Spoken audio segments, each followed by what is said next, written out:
guys, it's me, Lindsay D.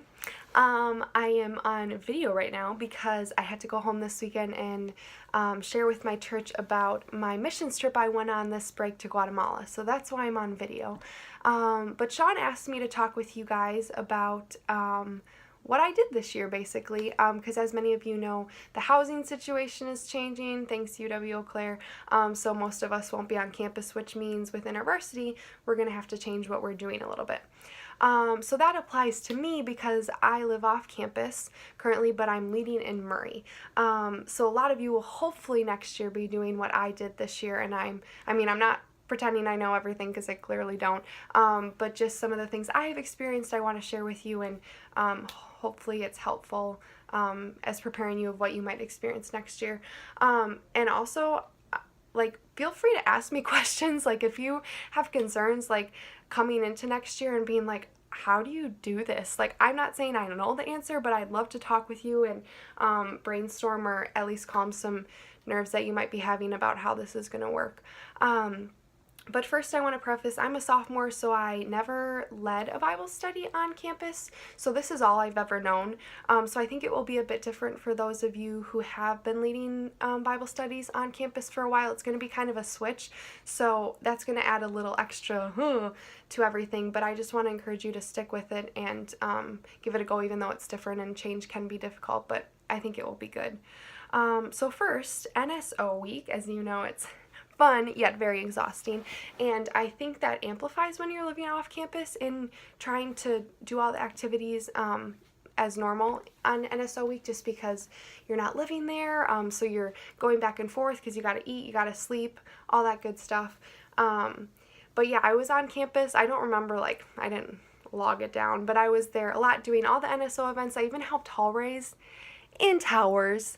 I would not recommend that, but I would recommend hall raising if that's still an option. Even though we're not going to live there, I think it's a really cool opportunity to welcome the freshmen. And, power of and, you get to work out. So it's a win-win.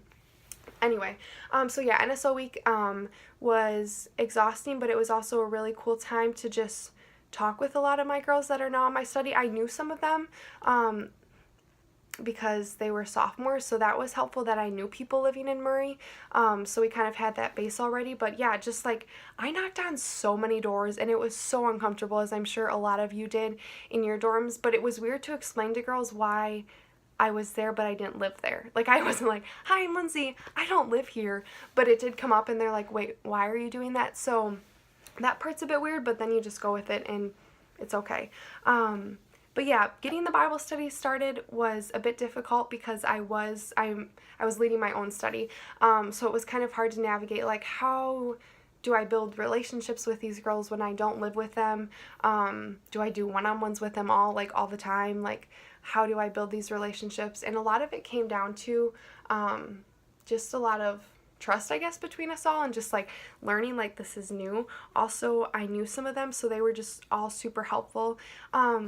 And then too, it was just, they all started to reach out more, and that's the cool part of this, I think, is when you get girls that are invested, that are living in the dorms, or boys, they start doing more of the outreach that you as a leader would normally do, but they're doing it because they live there. So that's the exciting part of this, is I think it gives the girls and boys in your study more ownership of inviting and reaching out, and all that good stuff. So that was a really positive thing I've seen. What was hard about it is,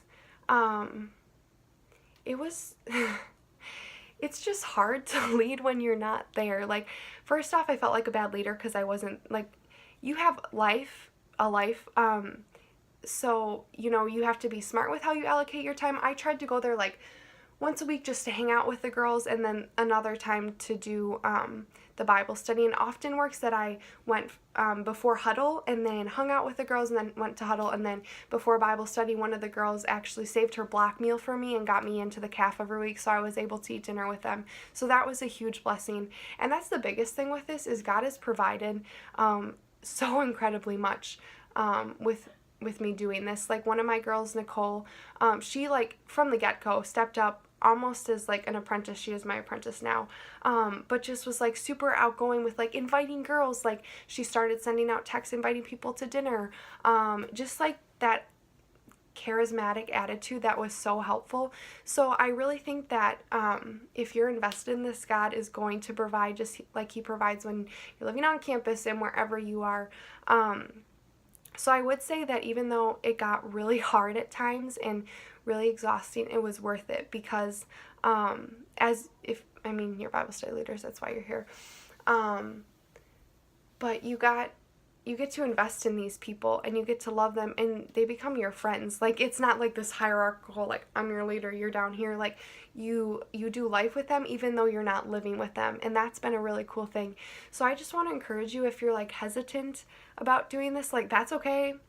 I get it. But don't let that scare you, and don't be like, oh, it's going to be hard, I better not. Like, that's not an excuse.